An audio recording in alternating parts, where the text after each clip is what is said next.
अभद्रता बहुत हो चुकी है। माननीय अध्यक्ष, आप अभद्रता की लिमिट क्रॉस कर रहे हैं। आप मत बोलिए अध्यक्ष जी बहुत आप प्लीज बताइए। अध्यक्ष जी बहुत सेंसिटिव बात है कि डेंगू को लेकर के हम लोग चर्चा कर रहे हैं, व्यापार के बारे में बात न करें। अगर आपके सरकारी अस्पताल अध्यक्ष महोदय नहीं दे पा रहे हैं इलाज, इसका मतलब आप व्यापार करा रहे हैं, गरीबों के साथ व्यापार हो रहा है। और अगर ये सरकार ये कहती है कि सरकारी, तो ये बताए कि प्राइवेट हॉस्पिटल में इलाज ज्यादा हुआ कि सरकारी अस्पताल में इलाज ज्यादा हुआ। और डेंगू को लेकर के लाखों रुपए खर्च हुए गरीबों के, क्या लाखों रुपए में नहीं इलाज हुआ? सवाल केवल डेंगू का है कि लाखों रुपए क्या खर्च करने के बाद भी इलाज नहीं हो पाया, जान नहीं बचा पाए। क्या ये परिस्थितियां नहीं है क्या? ठीक है, माननीय मुख्यमंत्री जी, माननीय मुख्यमंत्री जी। अध्यक्ष जी,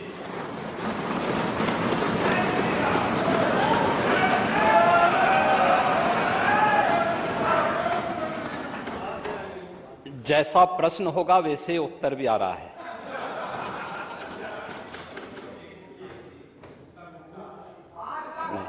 शांति सुनिए। प्रश्न ही उल्टा था तो उस उल्टे प्रश्न को सही करने का प्रयास हुआ है। और अभी तो आपने आधा ही उत्तर सुना है। पूरा सुनेंगे तो संभवतः पिछला इतिहास याद आने लग जाएगा। महोदय, माननीय सदस्य ने बहुत महत्वपूर्ण मुद्दे की ओर ध्यान आकर्षित किया है और सरकार इसको लेकर के पहले से ही अवेयर थी।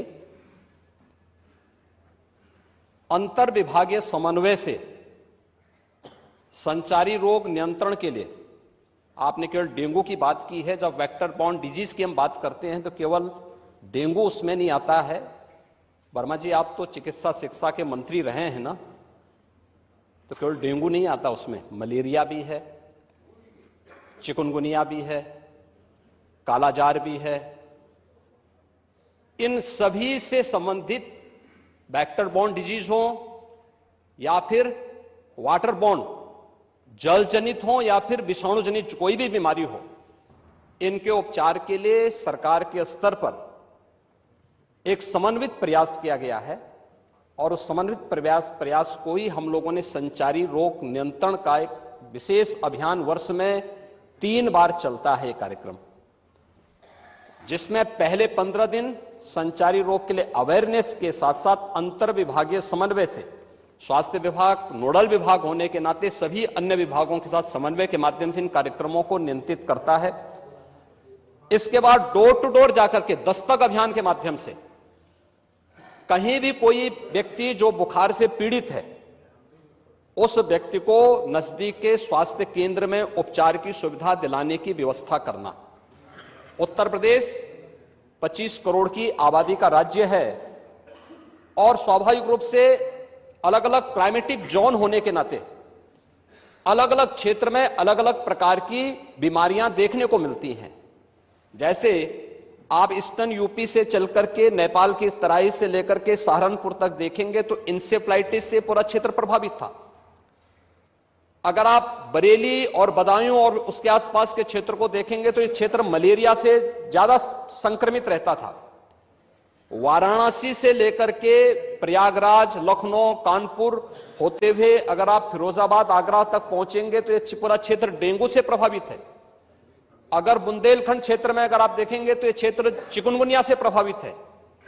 बिहार से सटे हुए जो हमारी सीमाएं हैं वहां पे हम देखेंगे तो कालाजार इन क्षेत्रों में ज्यादा प्रभावी रूप में देखने को मिलता था।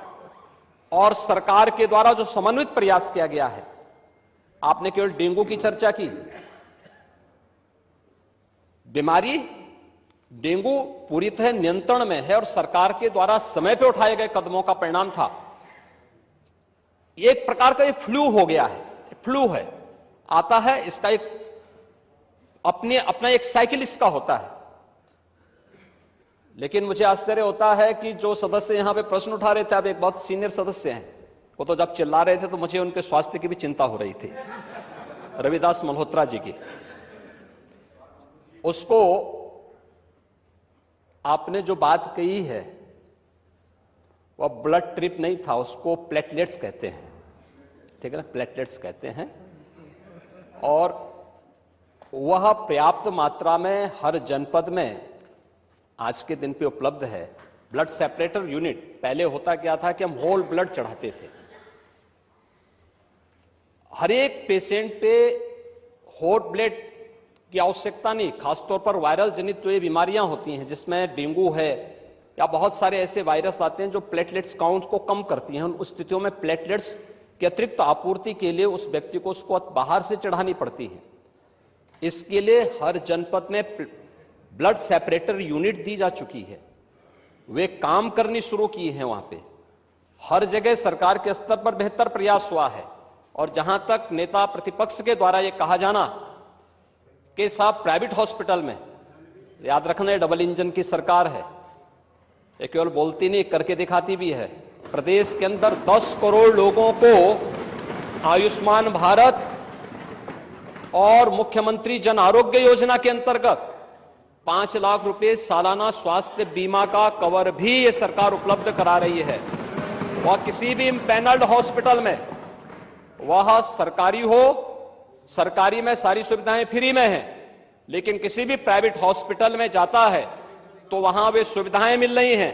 और ये पूरा सदन गवाह है कि हर माननीय सदस्य को इस सदन के द्वारा अपनी निधि से 25 लाख रुपए सालाना देने का अधिकार दिया गया है। और यही नहीं, मुख्यमंत्री राहत कोष से हम चेहरा देख करके पैसा नहीं देते हैं।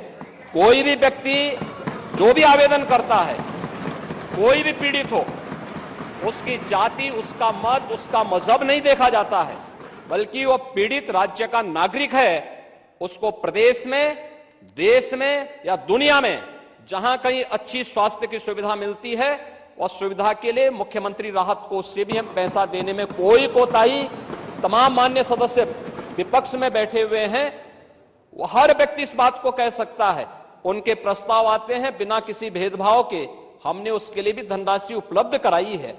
आयुष्मान भारत और मुख्यमंत्री जन आरोग्य योजना भी है, आभारी आदरणीय प्रधानमंत्री जी के, जिन्होंने आयुष्मान भारत जैसी योजना दी, जिसमें हर गरीब से गरीब व्यक्ति भी आज अपना उपचार किसी भी अच्छे कॉर्पोरेट हॉस्पिटल में भी करा सकता है, और देश में भी करा सकता है, दुनिया में भी कहीं करा सकता है। हर वर्ष की सुविधा उसको मिली है। मुख्यमंत्री जन आरोग्य योजना की सुविधा भी उसे दी गई है।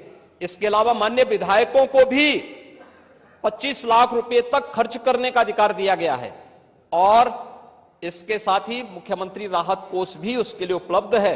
इसलिए समस्या केवल इस बात की नहीं कि हम समस्या के समाधान की ओर जाएं, समस्या केवल हर मुद्दे का राजनीतिकरण करके समाज में अव्यवस्था पैदा करना, लोगों में असंतोष पैदा करने का जो कुत्सित प्रयास किया जाता है, वो तो कोरोना कालखंड में भी लोगों ने देख लिया था, जब आप लोग बहका रहे थे लोगों को कि वैक्सीन मत लगाना, ये मोदी वैक्सीन है, और लोगों को गुमराह कर रहे थे।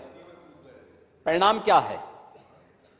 मोदी जी के शासनकाल में, उनके मार्गदर्शन में हमारे वैज्ञानिकों के द्वारा बनाई गई दोनों वैक्सीन दुनिया की सबसे प्रभावी वैक्सीन है। दुनिया के अंदर तमाम देशों में कोरोना महामारी के मामले बढ़ते हुए दिखाई दे रहे हैं। भारत में कोरोना कंट्रोल है और उत्तर प्रदेश में भी पूरी तरह नियंत्रण में है, कहीं कोई समस्या नहीं है। सरकार आपके द्वारा उठाए गए मुद्दों पर पूरी तरह सतर्क है, और अब तो इसके मामले वैसे भी समाप्ति की ओर है। बरसात के समय जल जमाव वाले क्षेत्रों में, अन्य क्षेत्रों में इस प्रकार की बातें देखने को मिलती हैं। और ये केवल डेंगू के मामले नहीं होते, इंसेफ्लाइटिस के भी मामले होते हैं, मलेरिया भी होता है, कालाजार भी होता है, चिकनगुनिया भी होता है। तो आपकी जानकारी के लिए, हो सकता है कि काफी दिन हो गए मंत्री पद से हटे हुए, तो आप भूल गए होंगे, तो आपके संज्ञान में लाने के लिए हमने दिया था। इधर रहते तो हो सकता है कि कुछ लॉलीपॉप मिल भी जाता, लेकिन वहां रहकर के अब वो कभी नहीं मिलना। मैंने माननीय नेता प्रतिपक्ष को सुना, माननीय लालजी वर्मा जी को सुना, माननीय मंत्री जी को सुना। ये नियम 56 के अंतर्गत नहीं है, तो इसको अध्यक्ष महोदय, अगली सूचना। महोदय, माननीय नेता सदन की मैंने बात सुनी और वो लगा कि थोड़ी देर के लिए लगा कि वो MBBS डिग्री हासिल किए हुए हैं, डॉक्टर लगे। वेक्टर बोर्न डिजीजेस के बारे में उन्होंने चर्चा की। मैं केवल 2 घटनाएं बताना चाहता हूं राजधानी